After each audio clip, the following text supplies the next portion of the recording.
Female beauty in video games, or as I like to call it, the most effective marketing strategy of today. And it's serious. Just look at the comparison of selling the same game, but with the difference that Yur has waifus of all styles within it.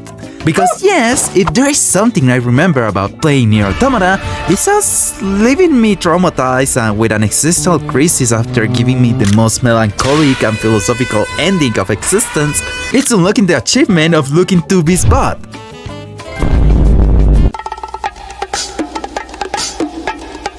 How to explain this simply? Oh, I know! I understand that just like me, many of you probably always choose the female character. But why are you asking me why? Don't you see it, bro? It's pure strategy. My character has a smaller hitbox than yours.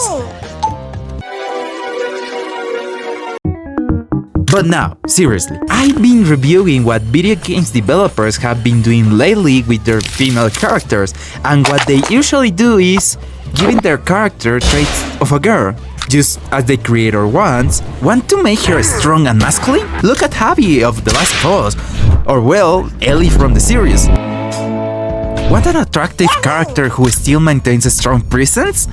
Take the Hunter from Bloodborne.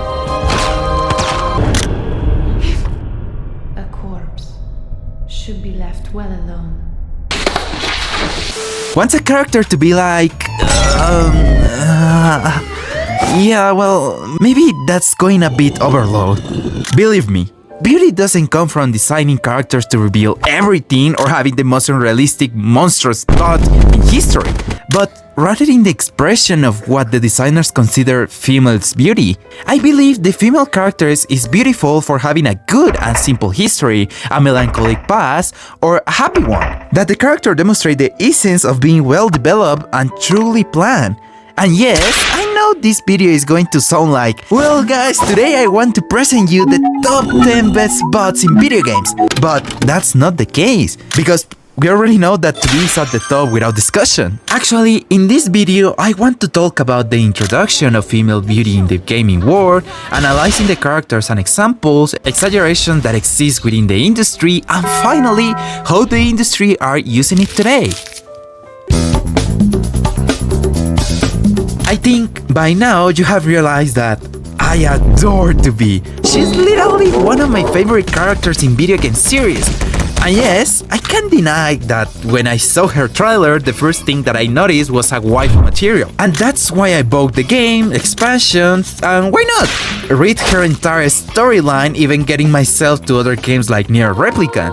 But when I started the game, I realized what makes To Be beautiful isn't having more polygons in her backside than the entire first Tomb Raider game. No! The real reason I grew attached to To Be is because of her deep dialogues.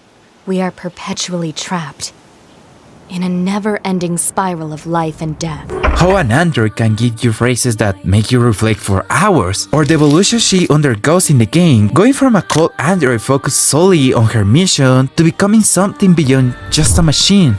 All of this builds up something truly deep, something human, and we see it throughout the entire game. Through each mission, she gets closer and closer to her companion, even reaching to the point of sacrificing her life just to protect him. So, you see, at first the character drags you in more physically with those polygons, but then she proves you that her true beauty isn't just about being pretty, it's in her history and personality. Now, let's look at another example. Halo Reach. Halsey is a female character that I believe many of you remember fondly until... Well, let's skip that. Halsey, like many other female characters in video games, doesn't follow the same formula as To Be. First, she doesn't hook you by showing anything. These are just pure muscles and armor. Now then, despite the fact that Halsey never shows even a remote particle of her body at any point of the game, what really makes you grow fond of her is her warrior's attitude, the unwavering determination to persist in the battle, the attitude of never giving up. I truly love the character and the history told in Halo Reach. Even though it's true that they are all super soldiers, they still show that in the end they remain human, and that means fragility. not just physically, but emotionally as well. Each of them carries a deep history, making you grow attached not just to Halsey, but to every one of the rich agents.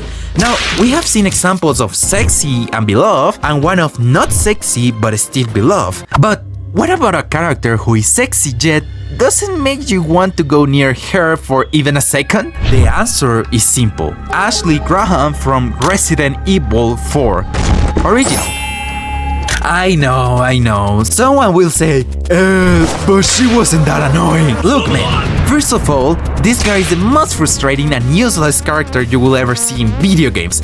If there were an option to abandon her and she wasn't the president's daughter, I'm 99% sure everyone would leave her behind. Ashley's case in the original Resident Evil 4 is defined by one simple thing: being super cute, but doing nothing more than desperate every time she's in danger or kidnapped. And yes, sure, I get it. A natural reaction for a human being to call for help when it's in danger. But here's a small detail. We are trapped in a town full of dangers. Which means you will hear her scream most of the time every time you encounter a new enemy. Besides not adding any new mechanics to the gameplay or assist you in any way, here, more than someone to rescue, she was an extra difficulty in the game. I really appreciate the developers of Resident Evil 4 Remake for understanding this. Instead of being a burden, she actually assists you in combat, warning you where the enemies are coming from, and finally stopping acting with an incredible mental delay. Have you noticed these games that have been trending lately simply because they have characters that are really just there to attract an audience? Unlike what I explained before, having history or a meaningful reason behind them, these characters simply don't offer histories. Nothing that explains their origins, no mythology that makes you appreciate the characters you're playing, not even an option to go to the menu and read their descriptions or collect fragments of the history. Nothing that truly gives you them deep. Now, when I talk about exaggerations, I don't mean that I hate characters having an extremely large cake, or looking too masculine, or even just appearing as femboys. I mean, if you at least designed your character, I don't know, like this, then my friend, explain to me why they wear an eye patch and give me some reason to truly become attracted to the character. Something beyond just their physical traits and nothing else. I will give you an example. At first, I was going to criticize a game that popped out, the Zenless Zone Zero, because when I saw its trailer I thought, dear god, all you're showing me are waifus taking a bath just to attract an audience. And yeah, I know that's also marketing, but I commit a really big mistake. Yeah, rather than exaggerations, I see this more as a fan service within the game. And yeah, it's true that its most successful characters tend to have a rather curious physics. The game also lets you explore their history in deep, following the formula I mentioned earlier. So I really like that you can satisfy everyone that wants to enjoy the game. Now, let's look at the other extreme. Dead or alive. Specifically, beach volleyball. If you don't know it, good for you, but let me give you a brief introduction. After the fighting tournament in Dead or Alive, Zack, a character from the original game, wins a fortune and uses it to buy a private island, the Zack Island. Instead of continuing with the fights, he invites the female fighters from the DOA universe to a bikini vacation, playing beach volleyball, sunbathing, and buying some lingerie. And this is where you might ask, what justification does this have? Not really. The entire game is just an excuse to showcase female models in provocative settings. Although the developers claim it was to show the relaxed side of the characters, in reality, there is no real development. Seriously, I'm surprised this game managed to sell much more than other games out there that are just true pieces of art. But anyways, moving on to the next point. You know, I don't care whether my character is a man, a woman, an alien, or even a freaking loaf of bread. As long as the game gives me a reason to play that character beyond, did you see that? It bounces! No, I genuinely like it when a female character has a real meaning and appeal, that I can connect with her emotions, that I can see her history and feel empathy. And no, I'm not making this video in a, they are sexualizing women. It's more about reflecting on where the limit lies between disguising your game as softcore content to sell it, and truly showcasing the beauty of a character with meaning. I want to speak with complete honesty. Look, if you give me a George's skin for my favorite character, I'll probably buy it without a second thought. But if you take a character recognized, say, for being an ancient warrior born from the flames and war, and slap a swimsuit on them, I have to ask, what's the reason behind that? It even reaches an extreme where it's not just about the skins, it's about the entire game where the only reason to play it is because the character has exaggerated features.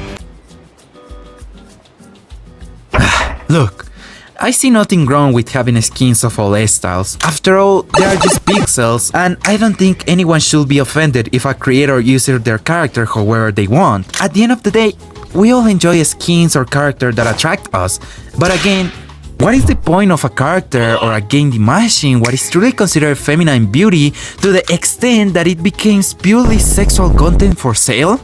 So my conclusion to this is, why do pixels need to be a circle? I want to know the squares!